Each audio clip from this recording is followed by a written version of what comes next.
Hello everyone, this is Monica. You are watching me on English Nexus. In today's video, we are going to discuss about parts of speech.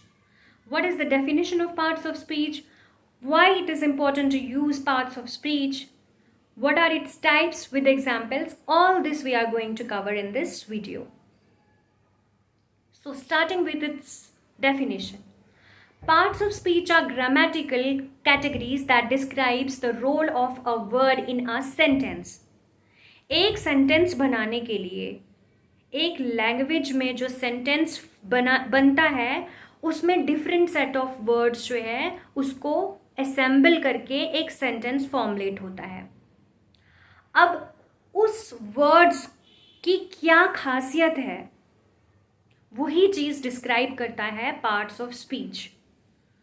Parts of speech important इसलिए है क्योंकि जब भी हम कोई भी language सीखते हैं, इस टाइम इंग्लिश के बारे में जब हम इंग्लिश की लैंग्वेज सीख रहे हैं तो हमें कुछ रूल्स पता होने चाहिए। वो रूल्स क्या हैं कि एक सेंटेंस बनाने में डिफरेंट वर्ड्स यूज़ होते हैं, क्या हम करेक्टली उस वर्ड्स को लगा रहे हैं, एक वर्ड के बाद दूसरा वर्ड, दूसरे के बाद तीसरा, इस वर्ड के बाद पहला वर्ड जो पहला प्रीवियस वर्ड था, तो क्या हम वो लाइन अप कर रहे हैं, क्या वो करेक्टली हम यूज़ कर रहे हैं ताकि हमारा इंग्लिश का एक सेंटेंस फ्रेम हो। वो करेक्ट होने के लिए ही हम पार्ट्स ऑफ स्पीच का यूज़ करते हैं। चाहे हम इंग्लिश लैंग्वेज को राइट करें या फिर हम उसे पढ़ें, रीड करें, इन दोनों के स्किल्स को इम्प्रूव करने के लिए हमें पार्ट्स ऑफ स्पीच की ज़रूरत पड़ती है। ये है पार्ट्स ऑफ स्पीच। अब इम्पॉर्टेंस पता चल गई हमें कि क्यों ज़रूरी है पार्ट्स ऑफ स्पीच। अब हम चलते हैं इसके टाइप्स की ओर। पार्ट्स ऑफ स्पीच के there are 9 types of parts of speech. Parts of speech के 9 कोर टाइप्स हैं। वो क्या क्या है? Number first is noun, number second is pronoun, number third is verb, number fourth is adverb, number fifth is adjective, number sixth is conjunction, number seventh is interjection, number 8 is article, and number 9 is preposition. ये सब parts of speech के 9 types हैं। चलिए अब 9 types को differently discuss करते हैं with examples और जानते हैं पार्ट्स ऑफ स्पीच के बारे में। जब हम नाउन की बात करते हैं तो हमें पता है कि नाउन एक ऐसा वर्ड है जो कि हमें डिस्क्राइब करता है नाम किसी भी पर्सन का, किसी भी थिंग का, किसी भी प्लेस का, या फिर कोई भी आइडिया का नाम, या फिर कोई भी thought. Noun is a name of a person, place, thing, feeling, ideas and thoughts. So ये है नाउन। एग्जाम्पल जैसे कोई पर्सन, किसी भी पर्सन का नाम लेंगे सिया, किसी भी जगह का नाम लेंगे दिल्ली, कोई भी एक थिंग होगी पेन। सो ये हो गया नाउन। अब जानते हैं प्रोनाउन क्या होता है। प्रोनाउन ऐसे वर्ड्स होते हैं जो यूज किए जाते हैं नाउन को रिप्लेस करने के लिए। नाउन को रिप्लेस कैसे करें? जैसे नाउन में हमें कोई भी बॉय है, जैसे, ठीक है, जैसे सिया हमने प्रीवियसली बताया एग्जाम्पल में, जैसे सिया है। अब हमें सिया नहीं लिखना है लेकिन वो लड़की है, वो प्रोनाउन में हम उसको शी यूज़ कर सकते हैं उसके बदले। तो प्रोनाउन की एग्जाम्पल्स हैं शी, ही, इट, दे। ये हो गया प्रोनाउन। अब जानते हैं एडजेक्टिव। एडजेक्टिव क्या होता है? एडजेक्टिव ऐसे वर्ड्स हैं जो कि यूज किए जाते हैं नाउन को डिस्क्राइब करने के लिए। जैसे नाउन, नाउन मतलब एक फ्लावर, वो फ्लावर कैसा है उसको डिस्क्राइब करना है। वो फ्लावर रेड हो सकता है, वो फ्लावर येलो हो सकता है, वो फ्लावर पिंक हो सकता है। तो एडजेक्टिव में हमें नाउन को डिस्क्राइब करने के लिए हम एडजेक्टिव का यूज करते हैं। फॉर एग्जाम्पल,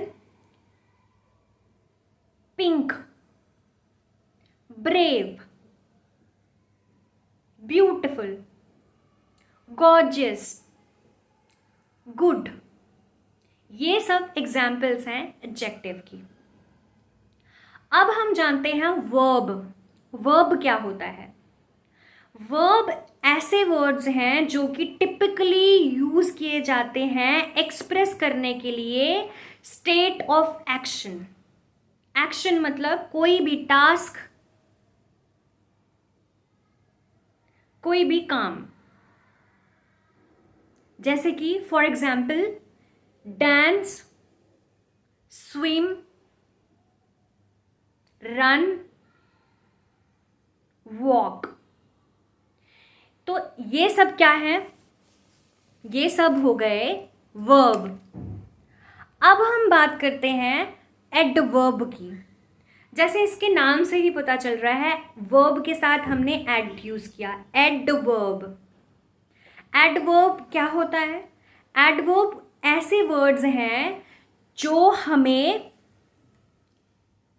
हम यूज करते हैं एडजेक्टिव्स, एडवर्ब या फिर वर्ब को डिस्क्राइब करने के लिए या फिर मॉडिफाई करने के लिए। जैसे for example, softly, quietly, quickly, wisely, very. ये हो गया एडवर्ब। अब हम बात करते हैं कंजक्शन की। कंजक्शन क्या होता है? कंजक्शन ऐसे वर्ड्स हैं जो कि यूज किए जाते हैं लिंक करने के लिए वर्ड, फ्रेजेस। कोई भी फ्रेज या कोई भी वर्ड को लिंक किया जाता है एक सेंटेंस में, तो तब हम कंजक्शन का यूज करते हैं। For example, but, BUT, but, AND, and. इस सब को लिंक करके हम वर्ड्स जो हैं या फ्रेजेस को लिंक करते हैं। अब हम जानते हैं प्रीपोजिशन। प्रीपोजिशन क्या है? प्रीपोजिशन ऐसे वर्ड्स होते हैं जो कि यूज किए जाते हैं नाउन या फिर प्रोनाउन को लाइन करने के लिए। जब हमारे पास कोई भी नाउन है या फिर प्रोनाउन है, उन दोनों को लाइन अप करने के लिए हमें प्रीपोजिशन का यूज किया जाता है वहां पे। For example, on, at, under या फिर फ्रॉम। ये हो गई एग्जाम्पल्स प्रीपोजिशन की। अब हम जानते हैं इंटरजेक्शन के बारे में। ये इंटरजेक्शन होता क्या है? इंटरजेक्शन ऐसे वर्ड्स हैं जो कि यूज किए जाते हैं एक्सप्रेस करने के लिए फीलिंग्स को या फिर इमोशंस को। फीलिंग्स या इमोशंस एक सेंटेंस में, उस कैटेगरी में हम यूज करते हैं इंटरजेक्शन को। फॉर एग्जाम्पल, ओह, आह, वाव, अल्लास। ये सभी फीलिंग्स या इमोशंस को एक्सप्रेस करती हैं, तो इंटरजेक्शन का यूज हम एक वर्ड में, एक सेंटेंस में करते हैं। ये हो गई हमारी 8 टाइप के पार्ट्स ऑफ स्पीच। अब हम जानते हैं 9th कौन सा है। 9th है article. Article is also parts of speech. तो आर्टिकल क्या होता है? आर्टिकल ऐसे वर्ड्स होते हैं जो कि यूज किए जाते हैं नाउन से पहले। जब हमारे पास सेंटेंस में पता है कि यहाँ पे नाउन है, यहाँ इस वर्ड को नाउन, इस वर्ड में नाउन है, तो इस नाउन के पहले हम आर्टिकल का यूज करते हैं, जैसे कि ए एंड द। तो यही थे 9 टाइप्स पार्ट्स ऑफ स्पीच के। आज के इस टॉपिक में हमने जाना डेफिनेशन, पार्ट्स ऑफ स्पीच को हम क्यों यूज करते हैं, पार्ट्स ऑफ स्पीच के टाइप्स क्या हैं, एग्जाम्पल्स क्या हैं, डिटेल में। आई होप कि आपके ये डाउट्स पार्ट्स ऑफ स्पीच को लेकर क्लियर हो गए होंगे। Thank you so much for watching.